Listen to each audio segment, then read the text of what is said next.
a CIA cryptographer receives the terrible news about the murder of his wife during a terrorist attack. He'll do anything for justice.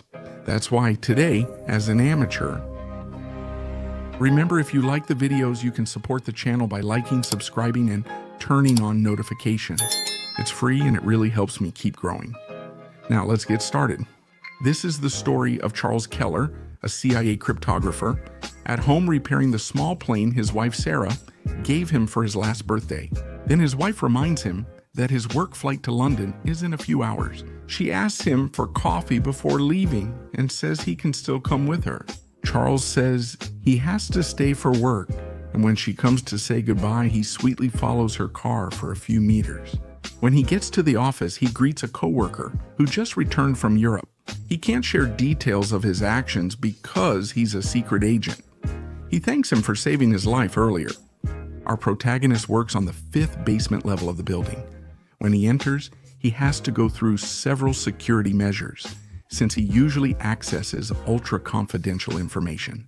Still, he has recently kept an anonymous relationship with a mysterious person at an unknown location. He, known as Senior Inklin, gives him a 2 terabyte data fragment with ultra-secret office details. Cable between the years 2014 and 2022.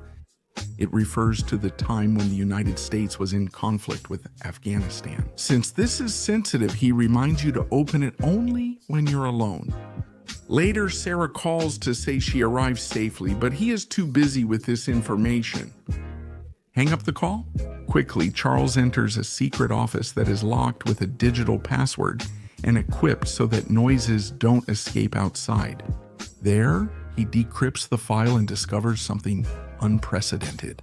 The United States sent drones to attack Danish soldiers on a suicide mission. Senior Moore, who is his boss, authorized this. And the most serious thing of all is that he made sure to make the whole world believe that the government was not involved in this massacre. Shocked by this information, he decides to leave. Carlos senses something is wrong and tells him to keep any sensitive information he found secret. At dusk, he unsuccessfully tries to reach his wife. The next day, he finds Mr. Moore waiting in his private office. Nervous, Charles suspects his access to Kabul information has been found out. But the boss tells him that they have an important meeting with the director of the CIA. When he arrives, O'Brien tells him that there was an attack at the hotel in London where his wife was staying, and unfortunately, she was killed by a terrorist group. At first, Charles thinks it's a misunderstanding, so they show him some news reports and security camera footage where it's clear that Sarah was taken hostage, leaving him completely devastated. Hours later, Charles meets his boss and the detective on his case, who promise to do all they can to catch the culprits and give him a few days off. After receiving his wife's body and her luggage, he discovers that Sarah had bought him an enigmatic puzzle as a gift. This makes him cry uncontrollably. He investigates the attack to feel better. Finding images of Sarah during the incident, he returns to the office to look further into it.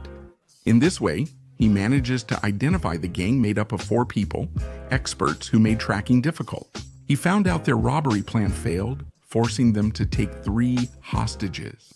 Sarah wasn't chosen at first, but she turned herself in for protection. It was someone else. She was accompanied by Mishka Vlasic, a Belarusian in Moscow, with the South African Eilish beside him. But the one who fired was Ford Killer, a man connected to mercenaries who does business as an intermediary between corrupt politicians and terrorists. The last member of the gang is Gretchen, whose location I managed to find in Paris, and he knows which bakery she usually goes to every day. But this surprising investigation only has information that his bosses already knew. They reveal they plan to destroy the network, but assure him they won't attack for now. They remind them this concerns national security, not just personal revenge. So they ask him for a little patience and refer him to an occupational psychiatrist.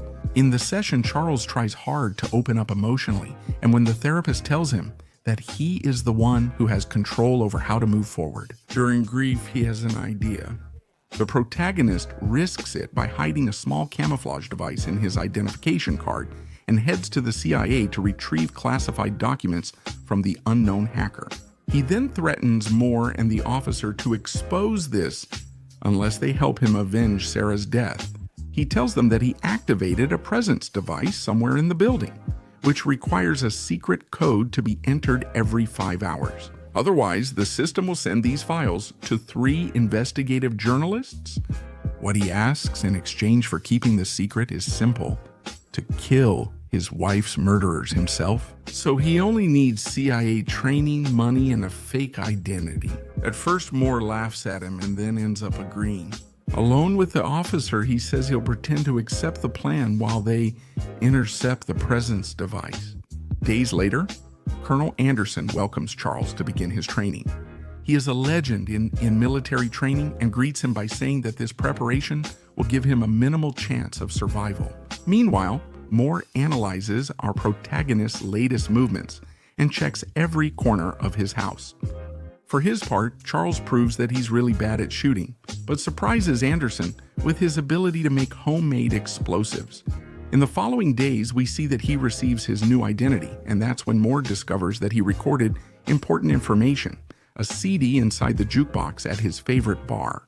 Anderson asks him what his plan for revenge is, since he's not a real killer, and tries to convince him to give up. That's why he gives him a gun and challenges him to shoot.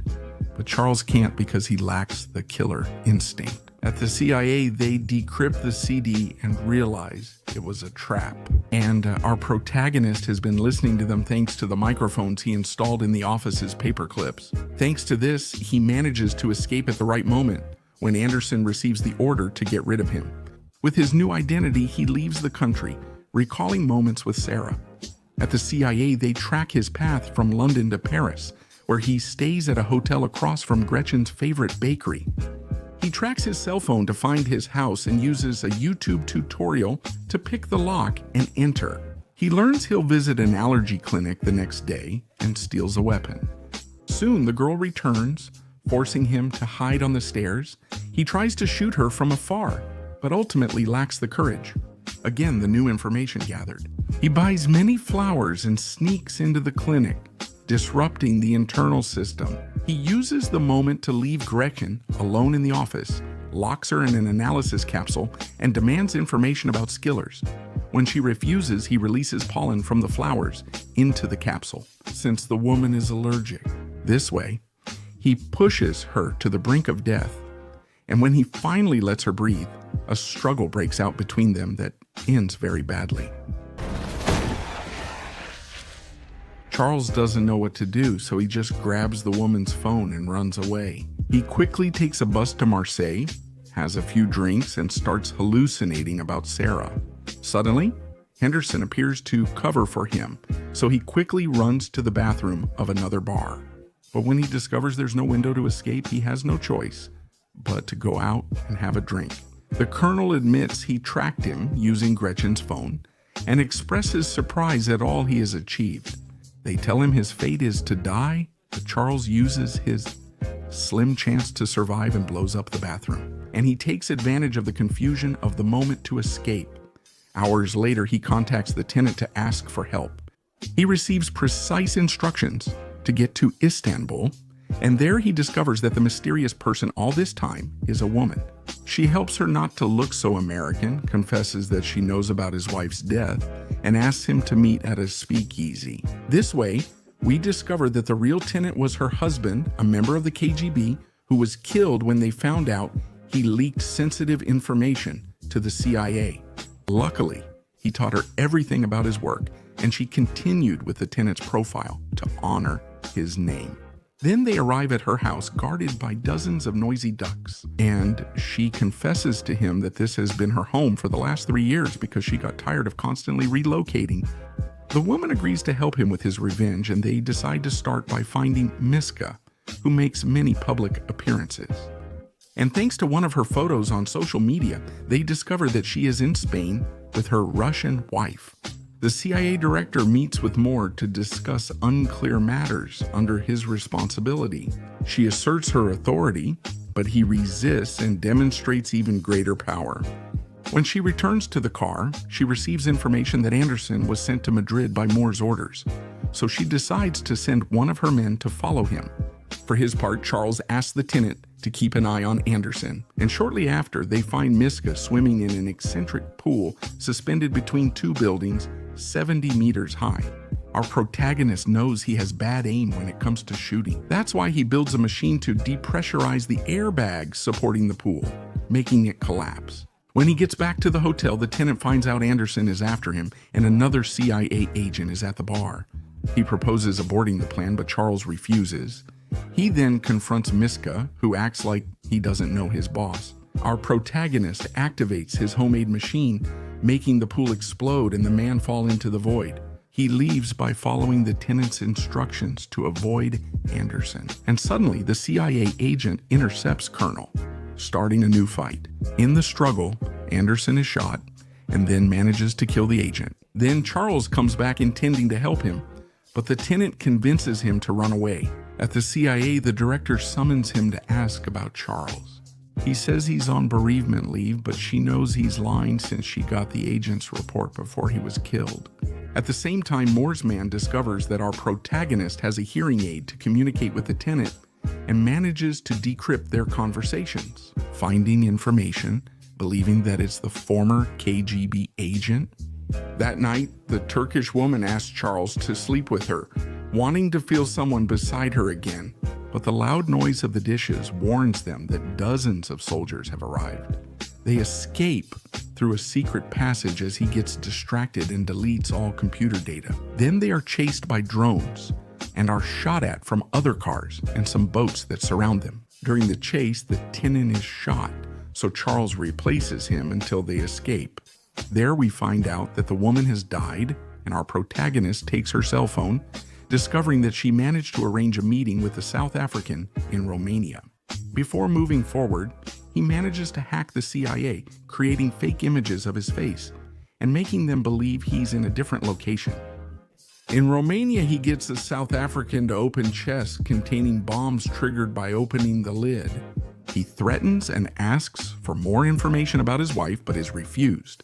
After a few minutes of pressure, he manages to get information about Skiller's upcoming boat trip. After confirming the information on the mobster's phone, he leaves, letting the South African die in the explosion. At that point, the CIA realizes they were deceived, and due to the setup, they stop receiving information about his location.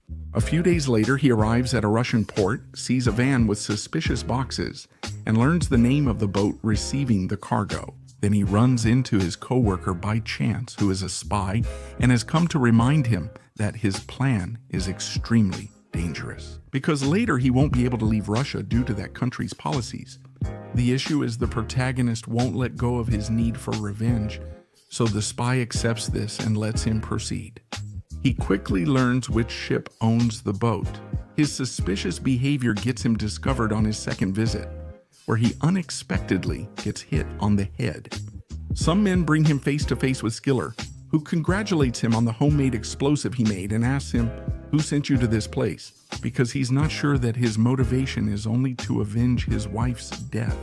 When he realizes he's alone, he confesses he remembers his wife as brave and that her death was necessary for them.